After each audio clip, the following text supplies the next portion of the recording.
तो आप सबको पता ही होगा कि सोलो लेवलिंग के सीजन 2 की ट्रेलर आ चुकी है, लेकिन क्या आपको पता है कि सोलो लेवलिंग का मानवा जो कि खत्म हो चुका था वो अब काइंड ऑफ रीस्टार्ट हो गया है। क्या बात कर रहे हैं बाबा? जी हाँ, बात ऐसी है कि सोलो लेवलिंग की सीक्वल जिसे सोलो लेवलिंग रैग्नारॉक कहा गया है, वो इनिशियली तो एक लाइट नोवेल के फॉर्म में थी जिसकी ट्रांसलेशन काफी ऊपर नीचे थी, लेकिन अब उस लाइट नोवेल को फाइनली मानवा का रूप दिया जाने लग गया है जिसके 13 चैप्टर ऑलरेडी आ चुके हैं और भैया मैंने उन 13 चैप्टर्स को पढ़ लिया है। तो हाँ, आज की वीडियो में अपन सोलो लेवलिंग रैग्नारॉक के पूरे वर्ल्ड को समझेंगे, जानेंगे कि कहानी कहां से कंटिन्यू हो रही है और फिर कुछ न्यूली रिलीज चैप्टर पे भी तो बातें करेंगे। मतलब वीडियो एकदम जैम पैक्ड होने वाला है कंटेंट से। देर किस बात की, तुरंत शुरू करते हैं वीडियो को।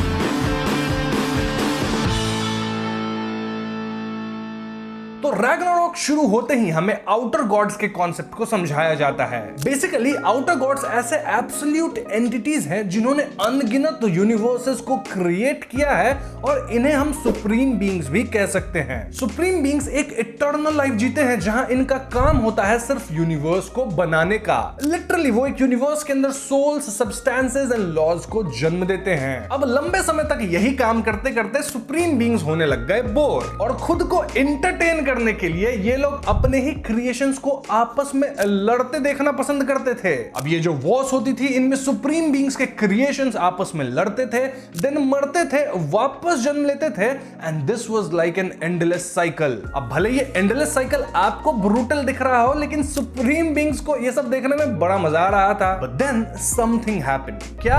वेल, एक सुप्रीम बीइंग मारा गया अपने ही क्रिएशंस के द्वारा। जी हाँ, ये वही सुप्रीम बीइंग है जिसे हमने सोलो लेवलिंग में देखा था और ये कैसे मरा था, कौन मारा था, मैंने सब सोलो लेवलिंग वाली वीडियोस में बता रखा है। अब आउटर डिमेंशंस के दूसरे सुप्रीम बीइंग्स को पता चला कि किसी एक दुनिया का सुप्रीम बीइंग मारा गया है, तो वो सब फौरन ही इस वर्ल्ड को ऑब्जर्व करने आएगी। भैया यहां ऐसा हुआ क्या? अब ये मत सोचना कि दूसरे सुप्रीम बीइंग्स को इस सुप्रीम बीइंग के मरने की चिंता थी। ना, इन्हें तो अब इस ओनरलेस वर्ल्ड और वी कैन से ओनरलेस पावर को क्लेम करना था। मतलब जो सबसे पहले क्लेम करेगा वो इस नए वर्ल्ड का मास्टर बन जाएगा। तो मित्रों, ये थी थोड़ी सी इन्फो डंप जो कि मानवा शुरू होते ही हम पे डाल दिया जाता है और मैंने भी आप पे वैसे ही कि वैसे उड़ेल दिया है। लेकिन इस पॉइंट से मानवा फोकस करती है सांग सुहो पे। अब सांग सुहो और कोई नहीं बल्कि अपने सांग जिनवू का बेटा है मित्रों। अब क्योंकि दोनों के नाम में SUNG यानी सांग है, तो मैं ओरिजिनल वाले को जिनवू कहूंगा और बेटे को सुहो कहूंगा, ठीक है? वरना कंफ्यूजन बहुत होगा।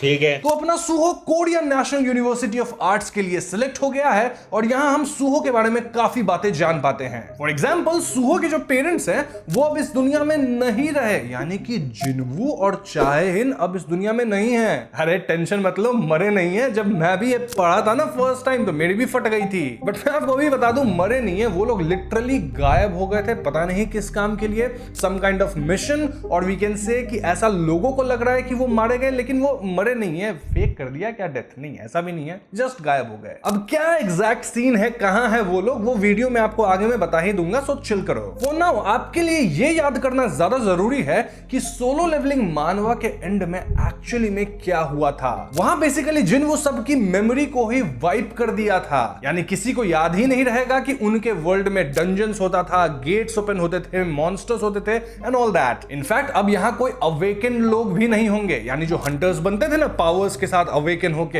हाँ अब कोई हंटर्स इस दुनिया में नहीं रहेंगे। मतलब पूरी दुनिया में अब एकदम पीस है। और यहां पे मैं तुम्हें ये सब नहीं बताऊंगा डिटेल में, क्योंकि लिटरली ये सोलो लेवलिंग की प्लॉट है और सोलो लेवलिंग को हमने पूरे डिटेल में अपने चैनल पे कवर कर रखा है। आप लोग वो वीडियो चेकआउट कर सकते हैं, अब प्लेलिस्ट में लिंक कर दूंगा नीचे। बट यहां मैं इन चीजों को रिपीट इसलिए कर रहा हूं क्योंकि मैंने आपको कहा कि गेट्स वगैरह खुलना बंद हो गए थे, लेकिन पिछले 1 साल से अब वापस से गेट्स खुलने लगे, उनके अंदर डंजन्स थे एंड देन ऑफ कोर्स वहां से मॉन्स्टर्स आने लगे। इसी के साथ कुछ कुछ लोग अवेकन भी होने लग गए, यानी हम कह सकते हैं कि लिटरली जो चीज सोलो लेवलिंग के अंदर हुई थी वही चीज रिपीट होने लग गई है सोलो लेवलिंग रैग्नारॉक के अंदर। तो हाँ, यहां भी एकदम हंटर्स एसोसिएशन बन चुका है। गेट्स को रैंक किया जाता है कि कितना पावरफुल गेट है, उस हिसाब से हंटर्स को भेजा जाता है। हंटर्स को रैंक किया गया है जहां ई रैंक सबसे लोएस्ट पे रहेंगे, एस रैंक सबसे ज्यादा पावरफुल, और डंजन को एक पर्टिकुलर टाइम के अंदर क्लियर करना होगा वरना डंजन ब्रेक हो जाएगा, फिर मॉन्स्टर्स बाहर आके लोगों को मारेंगे। लिटरली सेम वही सब जो सब हमने सोलो लेवलिंग के अंदर देख रखा है। नाउ इस पॉइंट पे कहानी में आता है 2 साल का टाइम स्किप, यानी कि गेट्स को खुलने, मॉन्स्टर्स के आने, इन सब प्रक्रिया को अब 3 साल हो चुके हैं। और इन 3 साल के अंदर अब कई नए हंटर्स आ गए हैं जो कि पावरफुल हैं। देन यहां पे कई मॉन्स्टर्स हुए हैं, कई गेट्स खुले हैं, कई एसोसिएशंस बन गए हैं, मतलब चीजें काफी अच्छी चल रही हैं। बट देन हम ये जान पाते हैं कि अपना जो सूहो है ना, वो अवेकेंड नहीं है। जी हां, वो लिटरली एक नॉन अवेकेंड बंदा है, यानी उसके पास कोई हंटर की पावर नहीं। He is a normal human, और यही वजह है कि वो अपने आप को काफी कम आंकता है as compare to awakened people. हालांकि सूहो अपने सपनों में अजीब शैडो क्रीचर्स को देख पाता है। इनफैक्ट एक बार अपनी आर्ट क्लास के अंदर वो एक ह्यूमनॉइड एंट की फोटो बनाया था। पता नहीं उसके दिमाग में ये सब कैसे आ रहा था, लेकिन इस ह्यूमनॉइड एंट को देख के हम व्यूअर्स तुरंत समझ जाते हैं कि भैया ये तो बेरू है। तो एक दिन सूहो के यूनिवर्सिटी के सामने ही डी रैंक का गेट खुल जाता है और कुछ हंटर्स इस गेट को क्लियर करने के लिए जाते हैं। अब हंटर्स गेट को काफी इजीली क्लियर भी कर दिए थे इन सम आवर्स, लाइक 8-10 घंटे में। लेकिन यहां एक बात थोड़ी सी अजीब थी। अजीब बात यह है कि ये जो हंटर्स थे वो गेट के अंदर कुछ अजीब ह्यूमनॉइड मॉन्स्टर्स से भिड़े थे जो कि अपनी आंख और मुंह से ब्लू फ्लेम्स छोड़ रहे थे, एंड देन वो अपने क्लॉज से अटैक करते थे, मतलब उससे आपको छिल देंगे और समथिंग लाइक दैट। ऑल्दो ये बहुत ज्यादा लीथल मॉन्स्टर्स नहीं थे, तभी तो हंटर्स उन्हें इजीली हरा के बाहर आ गए। लेकिन हाँ, मॉन्स्टर्स से लड़ाई हुई थी तो हंटर्स को भी कुछ स्क्रैचेस आए थे, लेकिन ये कुछ बहुत ज्यादा बड़े वुंड्स नहीं थे। बट देन ये स्क्रैचेस मामूली नहीं थे मित्रों, लिटरली इन स्क्रैचेस के अंदर ज़ॉम्बी इफेक्ट था। मतलब जिन भी हंटर्स को स्क्रैच लगे हैं उन्हें इन्फेक्शन काइंड ऑफ लग जाएगा और वो लोग भी उस ब्लू फ्लेम वाले मॉन्स्टर्स में तब्दील हो जाएंगे। तो ऐसे में कुछ ही सेकंड्स के अंदर हंटर्स बनने लग गए मॉन्स्टर्स, देन वो ह्यूमंस पे अटैक करके उनको स्क्रैच करने लग गए, स्क्रैच खा के ह्यूमंस भी बनने लग गए मॉन्स्टर्स। मतलब एक तरह से तबाही मच गई, जैसे ज़ॉम्बी एपोकलिप्स होता है ना, वैसा ही कुछ। तो हाँ, उस जगह पे मच गई पूरी तरह से अफरा तफरी, और सूहो भी इसके अंदर फंस गया था क्योंकि भैया वो भी तो अपनी यूनिवर्सिटी जा रहा था ना। भाग दौड़ में सूहो के पास एक चॉइस आता है। चॉइस ये कि या तो वो अपने सामने वाली एक लड़की को खुद से जाके बचाए, या फिर यहां से वो भाग के किसी हंटर को बुलाए ताकि वो हंटर आके इस लड़की को बचाए। प्रॉब्लम बस ये थी कि जब तक हंटर को बुलाता तब तक लड़की हो जाती। तो हाँ, अपना सूहो हीरो की तरह चुनता है कि वो इस मॉन्स्टर से लड़ेगा, ऑल्दो उसके पास कोई पावर्स नहीं है।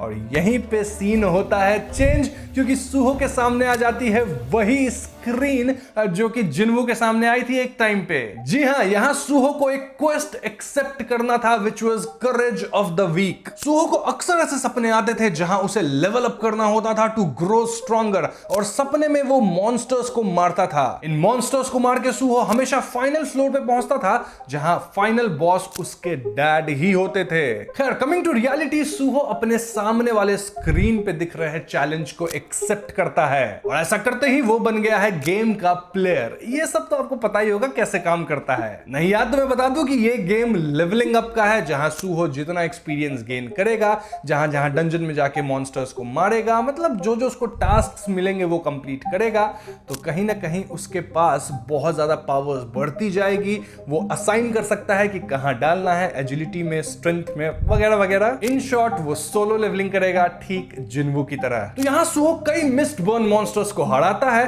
लेकिन इनमें से जो एक मॉन्स्टर था वो लिटरली सी रैंक के हंटर को स्क्रैच करके मॉन्स्टर में तब्दील किया गया था। यानी देखा जाए तो वो हो गया है C rank awakened mist burn monster. Of course C rank का है तो वो स्ट्रांग होगा, तो इसीलिए ये मॉन्स्टर सूहो को काफी अच्छी टक्कर नहीं देता, बुरी तरह से पीट देता है। मतलब स्क्रैच तो कर ही दिया था, और हालत ये कर दिया सूहो का कि उसकी एचपी हो गई थी 1 और फटीग 99। वो तो भला हो सुहो की कुछ एबिलिटीज का, लाइक लॉन्जेटिविटी, जिसके कारण स्क्रैच का उसके ऊपर कोई असर नहीं पड़ा, लिटरली स्क्रैच को न्यूट्रलाइज कर दिया उसके बॉडी ने। वो था ना जिन्वू के पास पॉइजन दे दो या कुछ भी कर दो, कुछ होता नहीं था उसको।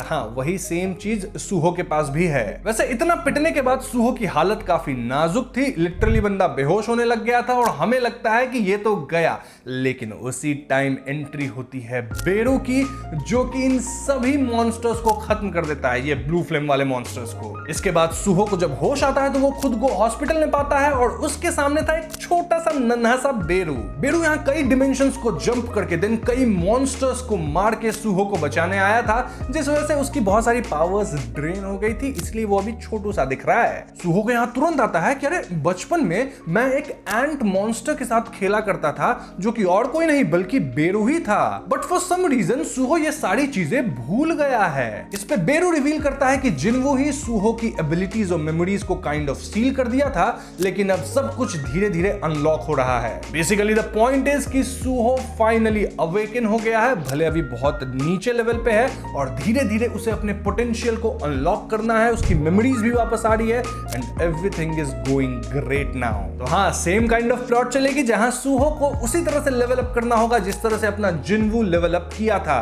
और लेवल अप करते वो कितना पावरफुल हो सकता है इसकी कोई लिमिट नहीं है। ऑल्दो एक अच्छी बात है कि सुहो के पास बेरू का सपोर्ट है, ऑल्दो बेरू बहुत वीक फॉर्म में अभी, और उसे भी कुछ मैजिकल क्रीचर्स को एकदम से कंज्यूम करके अपने आप को पावरफुल बनाना होगा। अब आप यहां पूछ सकते हैं कि भैया जिन्वू का क्या, वो कहां है, क्या कर रहा है, कुछ इसके बारे में भी बता दो। वेल, जिन्वू स्पेस में गया है to fight some wars against invaders, and obviously वो मरा नहीं है बल्कि लड़ने के लिए हमारी दुनिया से गायब हो गया था। शॉर्ट में कहा जाए तो जिन्वू हमारी दुनिया को प्रोटेक्ट कर रहा है from outer gods who we can call Itarim. तो समझे, इसी वॉर की वजह से जो कि जिन्वू लड़ रहा है, अर्थ पे अब वापस से गेट्स खुलने लग गए हैं, लोग अवेकन होने लग गए हैं, और इसका पूरा लॉजिक एक बार सोलो लेवलिंग में हमने समझाया था कि कैसे मना आ जाता है एंड ऑल दैट। अब यहाँ एक अजीब बात यह है कि चाहे इन जिन्वू के साथ नहीं गई थी तो भैया वो कहां गायब हो गई है? अब इसका जवाब तो बेरू के पास भी नहीं था, यानी सुहो को पता करना है कि आखिर उसकी मम्मी है कहां। और इतना ही काम नहीं है सुहो के पास, उसे लेवल अप भी करना है, अपने आप को स्ट्रांग बनाना है।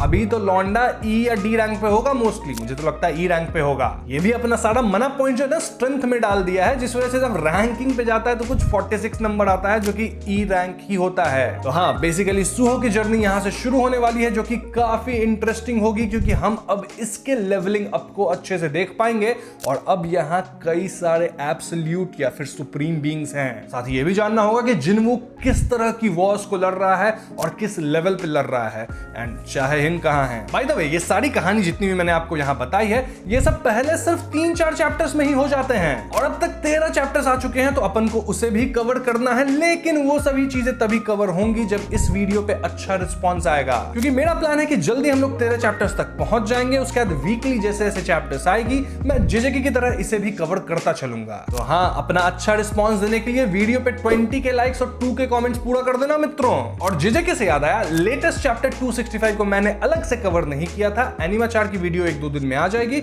उसमें मैं शॉर्ट में बता दूंगा वहां क्या हुआ, क्योंकि वहां कुछ ऐसा मेजर फाइट नहीं हुआ था। फिलहाल के लिए इस वीडियो को यहीं पे खत्म करते हैं। तो बस आज की वीडियो में इतना ही। वीडियो पसंद आए तो इसे लाइक और शेयर कीजिएगा, साथ ही चैनल पर नए हैं तो हमें सब्सक्राइब भी कीजिए। I will see you guys in the next one. Peace out.